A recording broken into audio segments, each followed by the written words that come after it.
नमस्कार, मैं शेषनाथ। स्वागत है आप सभी का खबर समय लाइव पर। आज थोड़ा हृदय को भारी करके स्वागत करना पड़ रहा है।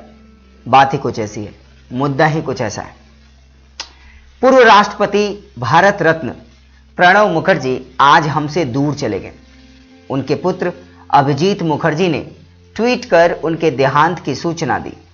84 वर्षीय प्रणब दा को मस्तिष्क में खून का थक्का जमने के कारण 10 अगस्त को सर्जरी के लिए अस्पताल में भर्ती कराया गया था। बीते कुछ समय से बीमार चल रहे थे देश के पूर्व राष्ट्रपति प्रणब मुखर्जी का सोमवार को निधन हो गया। उनके बेटे अभिजीत मुखर्जी ने यह जानकारी दी। दिल्ली कैंट स्थित आर्मी रिसर्च एंड रेफरल अस्पताल में उनका इलाज किया जा रहा था। आज सुबह ही अस्पताल की तरफ से बताया गया था कि फेफड़ों में संक्रमण की वजह से वह सेप्टिक शॉक में थे। मुखर्जी के मस्तिष्क में खून के थक्के जमने के बाद उनका ऑपरेशन किया गया था। अस्पताल में भर्ती कराए जाने के समय वह कोविड-19 से संक्रमित भी पाए गए थे। इसके बाद उन्हें श्वास संबंधी संक्रमण हो गया था। श्री मुखर्जी भारत के 13वें राष्ट्रपति के रूप में वर्ष 2012 से 2017 तक पद पर बने रहे। पूर्व राष्ट्रपति प्रणब मुखर्जी के परिवार में 2 बेटे और 1 बेटी है। सरल मार्गदर्शक के रूप में राजनीति की एक पूरी पीढ़ी को अपनी कार्यशैली से प्रभावित करने वाले पूर्व राष्ट्रपति प्रणब मुखर्जी के निधन से सारा देश शोकाकुल है। सारे देशवासियों को गहरा दुख पहुंचा है। पीएम मोदी से लेकर राज्यों के सीएम तक और सारे गणमान्य व्यक्तियों ने ट्वीट करके बाकायदे संवेदना भी व्यक्त की। आप भी देखिए। पीएम मोदी ने ट्वीट कर दी श्रद्धांजलि। प्रधानमंत्री नरेंद्र मोदी ने प्रणब मुखर्जी के निधन पर गहरा दुख व्यक्त किया। पीएम मोदी ने लिखा कि प्रणब मुखर्जी के निधन पर पूरा देश दुखी है। वह एक स्टेट्समैन थे जिन्होंने राजनीतिक क्षेत्र और सामाजिक क्षेत्र के हर एक तबके की सेवा की है। प्रणब मुखर्जी ने अपने राजनीतिक करियर के दौरान आर्थिक और सामरिक क्षेत्र में योगदान दिया है। वह एक शानदार सांसद थे जो हमेशा पूरी तैयारी के साथ जवाब देते थे। राष्ट्रपति कोविंद ने ट्वीट कर श्रद्धांजलि दी। रामनाथ कोविंद ने ट्वीट में लिखा कि प्रणब मुखर्जी के निधन की खबर सुनकर दुख हुआ। उनका जाना एक युग का अंत है। प्रणब मुखर्जी ने देश की सेवा की। आज उनके जाने पर पूरा देश दुखी है। साथ ही साथ कांग्रेस के पूर्व अध्यक्ष राहुल गांधी ने भी ट्वीट कर कहा, हमारे पूर्व राष्ट्रपति प्रणब मुखर्जी जी के दुखद निधन की खबर मिली। देश दुखी है।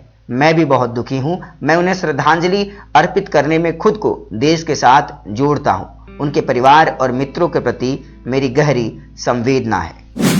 11 दिसंबर 1935 को पश्चिम बंगाल के बीरभूम में जन्मे थे हमारे प्रिय राष्ट्रपति प्रणब मुखर्जी। पिता कामदा किंगर मुखर्जी स्वतंत्रता सेनानी थे। प्रणब दा ने राजनीति शास्त्र और इतिहास में डिग्री हासिल की। कलकत्ता यूनिवर्सिटी, जो आज कोलकाता यूनिवर्सिटी के नाम से जानी जाती है, से उन्होंने कानून की पढ़ाई की। बीरभूम जिले के एक कॉलेज में वे प्रोफेसर के पद पर भी कार्यरत थे। 1969 में पहली बार राज्यसभा सांसद बने। विदेश, रक्षा और वित्त मंत्रालय जैसे अहम पोर्टफोलियो संभाल चुके हैं प्रणब दा। इन सब के अलावा साल 2019 में प्रणब मुखर्जी को भारत रत्न से भी सम्मानित किया गया। लगातार कांग्रेस को मार्गदर्शक के रूप में उन्होंने सहारा तो दिया ही, साथ ही साथ अन्य राजनीतिक दलों के लोग भी उनके प्रति उतनी ही श्रद्धा और इज्जत रखते थे। सैकड़ों साल में बहुत कम ऐसे व्यक्तित्व का जन्म होता है जो केवल अपने ही चिन्ह परिचित के लोगों के बीच फेमस ना हो करके, बल्कि अपने अन्य लोगों के, जैसे कि राजनीति में वो कांग्रेस से जुड़े हुए थे, उसके बावजूद भारतीय जनता पार्टी हो, राष्ट्रीय जनता दल हो, टीएमसी हो, किसी भी पार्टी का नाम ले ले भारत की राजनीति में, शायद ही कोई ऐसा दल होगा, राजनीतिक पार्टी होगी, कोई ऐसा व्यक्ति होगा जो पूर्व राष्ट्रपति प्रणब मुखर्जी के प्रति श्रद्धा न रखता हो। यह उनके व्यक्तित्व का जादू था, करिश्माई व्यक्तित्व था प्रणब मुखर्जी का। आज पूरे देश के साथ ही साथ हर एक व्यक्ति और हम खबर समय की पूरी टीम भी अपनी संवेदना व्यक्त करते हैं। उनके निधन पर गहरा शोक पूरे देश को हुआ है और हम भी उसमें शामिल हैं। संवेदनाओं के साथ, बैठे हुए दिल के साथ। दिल तो नहीं करता है उनके बारे में बातें इतनी हैं कि हम कहते जाएंगे, शब्द कम पड़ जाएं प्रणव दा के बारे में लिखने और बोलने को। सच्ची बात है, और शब्द अब मेरे पास भी कम पड़ रहे हैं। भावुक हो रहा हूं। फिलहाल लगातार ताजा अपडेट्स पाने के लिए, खबरों के साथ जुड़े रहने के लिए देखते रहिए खबर समय, हर समय खबर समय। धन्यवाद।